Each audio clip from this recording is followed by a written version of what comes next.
Tennis खिलाड़ी राधिका यादव की हत्या का आरोप उनके ही फादर दीपक यादव पर लगा है और इसके बाद से ही सोशल मीडिया अगर आपने देखा हो उस पर कुछ ऐसे गिद्ध हैं जो एक आरोपी को ही हीरो बनाने पर लगे हैं और कहा जाने लगा है कि ये तो लव जिहाद का मामला था, तो पिता दीपक यादव ने अपनी बेटी राधिका यादव को मारकर अच्छा किया, लेकिन जितने मुंह उतनी बातें। अभी तक राधिका मर्डर केस में आधिकारिक रूप से क्या क्या पता चला है, पुलिस ने क्या बताया, दीपक यादव के रिश्तेदारों ने क्या बताया है, आखिर अब तक क्या क्या पता चल पाया है इस पूरे केस में, इसके विषय में समझेंगे पूरे विस्तार से इस वीडियो में। राधिका की हत्या दिल्ली से सटे हरियाणा के गुरुग्राम के सेक्टर 57 में 10 जुलाई की सुबह कर दी गई। इस हत्या का आरोप राधिका के पिता पर लगा है।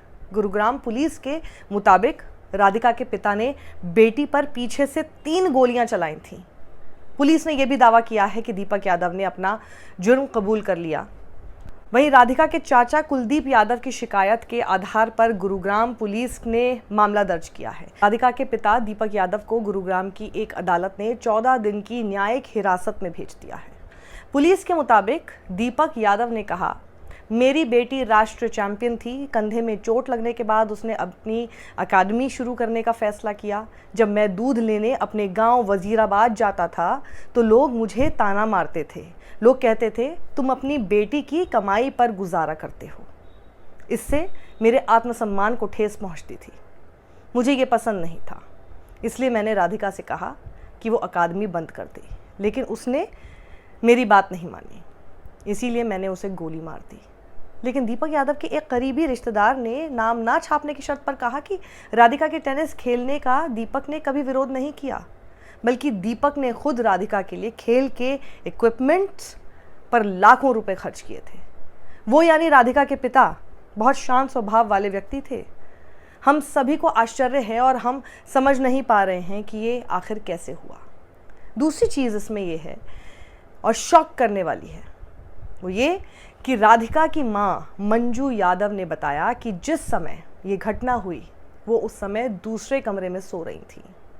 मंजू यादव ने पुलिस से कहा है, मेरी बेटी बहुत अच्छे स्वभाव की थी, मुझे समझ नहीं आ रहा कि दीपक ने उसे क्यों मारा। जिस समय यह घटना हुई उस वक्त राधिका के भाई धीरज यादव घर पर नहीं थे। क्या राधिका की माँ का दूसरे कमरे में सोना और नींद से ना जागना और भाई का घर पर ना होना महज एक इत्तेफाक है या कुछ और है? खैर, एक तरफ पुलिस का ये कहना है कि पिता ने एकेडमी ना बंद करने के कारण राधिका की हत्या करने का दावा किया है। हालांकि इसके उलट राधिका यादव के रिश्तेदारों का कहना है, पिता दीपक यादव ने बेटी के टेनिस खेलने का हमेशा समर्थन किया है। वहीं पुलिस के अनुसार हत्या के पीछे के असल इरादे का पता जांच के बाद ही लग सकता है। तब तक इस मामले में और जानकारी का इंतजार रहेगा। लेकिन मुझे समझ नहीं आ रहा कि राधिका के पिता ने समाज के तानों से तंग आकर बेटी को मार दिया, जैसे उसका दावा है, समझ से परे है।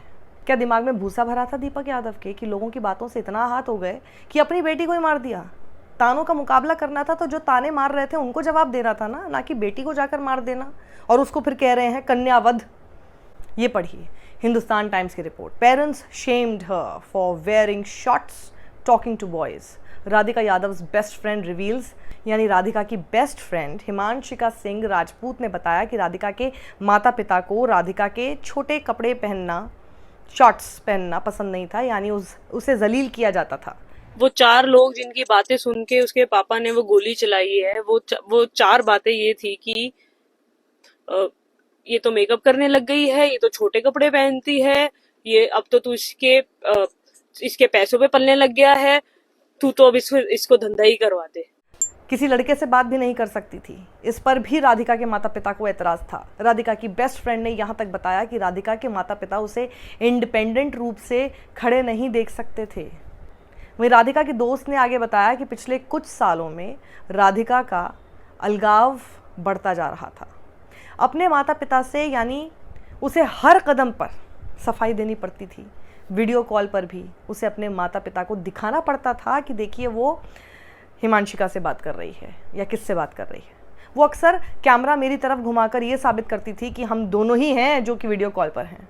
वो किसी से बात भी नहीं करती थी, उसके घर पे इतनी ज्यादा रिस्ट्रिक्शंस थी, बट वो बहुत टाइम से ना अपने घर पे सफर कर रही थी। बहुत ज्यादा उसको ना घर पे बहुत ज्यादा घुटन महसूस होती थी, क्योंकि ऐसे कौन ही रहना चाहेगा यार, हर चीज का एक्सप्लेन करते रहना कि क्यों कर रहे हैं, क्या कर रहे हैं, किससे बात कर रहे हो।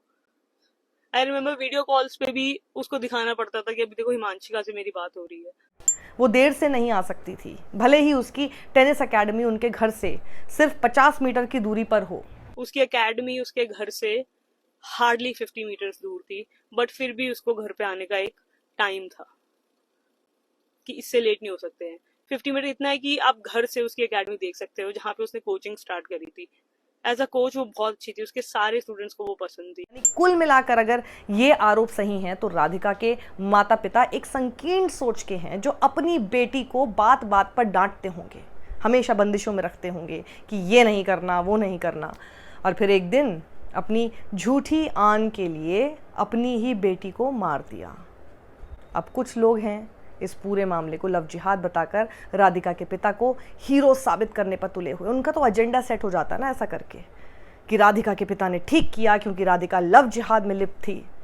अरे मूर्ख हो क्या? जो लड़की इस दुनिया में ही नहीं है उस पर ऐसे आरोप लगाकर उसे विलन बनाना तो बहुत आसान है ना, जो आ ही नहीं सकती खुद को डिफेंड करने के लिए, और आरोपी को हीरो बना रहे हो। बिल्कुल समझ से परे है ऐसी घटिया मानसिकता। राधिका की दोस्त हिमांशिका सिंह राजपूत कहती हैं कि जो लव जिहाद कहकर चिल्ला रहे हैं, जो इस तरह की बात यहाँ पर फैला रहे हैं, वो इस मामले पर कोई सबूत क्यों नहीं दे पा रहे हैं? लव जिहाद के बारे में बात हो रही है, आपके पास किसी के पास कुछ प्रूफ क्यों नहीं है? लव जिहाद वो किसी से बात भी नहीं करती थी, उसके घर पे इतनी ज्यादा रिस्ट्रिक्शंस थी। हिमांशिका आगे कहती हैं कि वो किसी से बात तक नहीं कर सकती थी क्योंकि राधिका के घर पर बहुत ज़्यादा बंदिशें थीं। तो लव जिहाद की बातें कहाँ से आ गईं? और वो बहुत टाइम से ना अपने घर पे सफर कर रही थी, बहुत ज्यादा उसको ना घर पे बहुत ज्यादा घुटन महसूस होती थी, क्योंकि ऐसे कौन ही रहना चाहेगा यार, हर चीज का एक्सप्लेन करते रहना कि क्यों कर रहे हैं, क्या कर रहे हैं।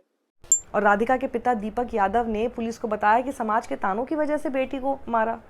अरे भाई, तानों का जवाब तानों से देते और बेटी के साथ दृढ़ता से खड़े होते ना। आप तो पिता हैं, क्योंकि आपकी बेटी किसी बेटे से कम नहीं थी, होनहार थी, आपका नाम रोशन कर रही थी। लेकिन दीपक यादव के समर्थन में लोग कह रहे हैं कि अच्छा किया, कन्या वध कर दिया। आपको याद होगा बापू की हत्या करने वाले भी ना उसे वध का नाम देते हैं, ताकि वो अपनी घृणित सोच से पनपे कृत्य को सही बता सकें, जस्टिफाई कर सकें। डूब मरो आप लोग। लेकिन राधिका के अंकल ने इस बात से इनकार किया कि राधिका कोई टेनिस एकेडमी चलाती थी, तो प्रेशर बनाने का तो सवाल ही नहीं उठता। और दूसरी चीज़, दीपक राधिका को बहुत प्यार करते थे, तो असल में हमें भी नहीं पता कि उन्होंने ऐसा क्यों किया अपनी बेटी के साथ। लेकिन राधिका की दोस्त ने बताया कि राधिका टेनिस एकेडमी चलाती थी, और फिर एक तरफ राधिका के चाचा का इस बात से डिनायल है। तो सच क्या है तभी तो पता चलेगा जब डिटेल में इसकी इन्वेस्टिगेशन होगी, और इसीलिए पुलिस को इस पर जांच करने की ज़रूरत है। इंडिया टुडे की ये रिपोर्ट कहती है कि राधिका ने कई बार अपने पिता दीपक यादव को कन्विंस करने की कोशिश की कि आपने मुझ पर 2.5 करोड़ रुपए खर्च किए, तो आप मुझ पर कम से कम भरोसा तो रखें। यानी ये बात तब कही होगी जब राधिका के पिता समाज के तानों से परेशान होते होंगे, जैसा उन्होंने पुलिस के सामने बयां किया है।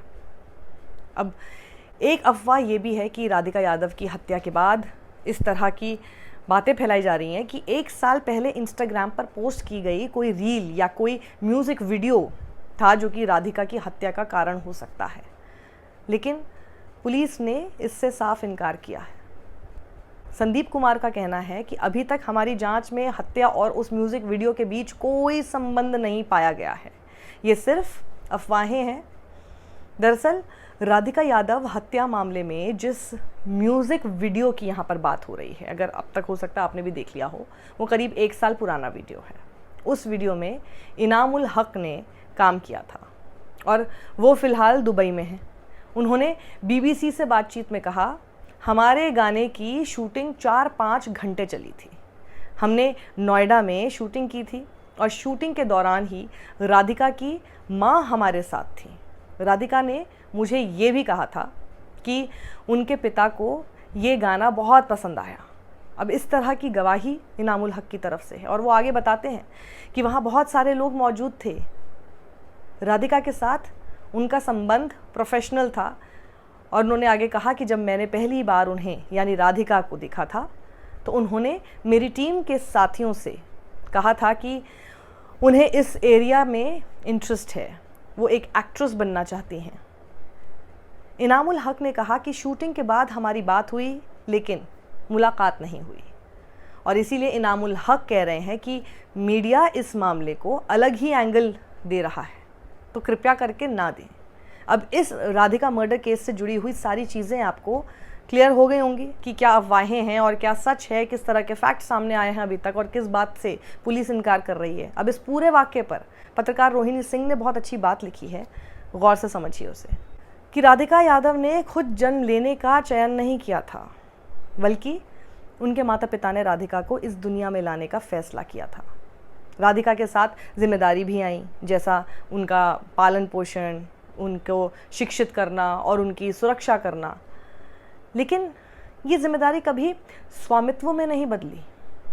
माता पिता अपने बच्चों के अभिभावक होते हैं, मालिक नहीं। और फिर वो आगे लिखती हैं कि वो यानी माता पिता किसी भी नैतिक, कानूनी या दार्शनिक अर्थ में बच्चों के मालिक नहीं होते हैं। हर इंसान को जीवन, स्वतंत्रता और इंडिपेंडेंट चॉइस का अधिकार है और कोई भी परंपरा, संस्कृति या धर्म इन अधिकारों का हनन नहीं कर सकता।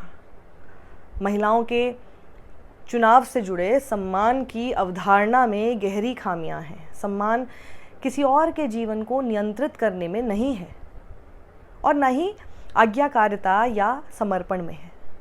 हिंसा के माध्यम से पारिवारिक सम्मान की गलत भावना की रक्षा करना ताकत नहीं है, ये कायरता है। ये एक जघन्य अपराध है जो समुदाय और व्यक्ति ऑनर किलिंग को, जिसको हॉरर किलिंग कहते हैं आप, उचित ठहराते हैं। वो न्याय के साथ विश्वासघात करते हैं, प्रगति में बाधा डालते हैं और मानवता को जहरीला बनाते हैं। वो संस्कृति की रक्षा नहीं कर रहे हैं, गलत फहमियाँ उन्हें, वो उसे गतिहीनता और पतन की ओर ले जा रहे हैं। हत्या में कोई सम्मान थोड़ी है, यहाँ केवल भय, अहंकार और हिंसा है जो स्वयं को परंपरा के रूप में छिपाने की कोशिश कर रही है। अगर आपको बात समझ में आ गई हो, इस वीडियो को ज़्यादा लोगों तक शेयर कीजिए। सत्यमेव जयते।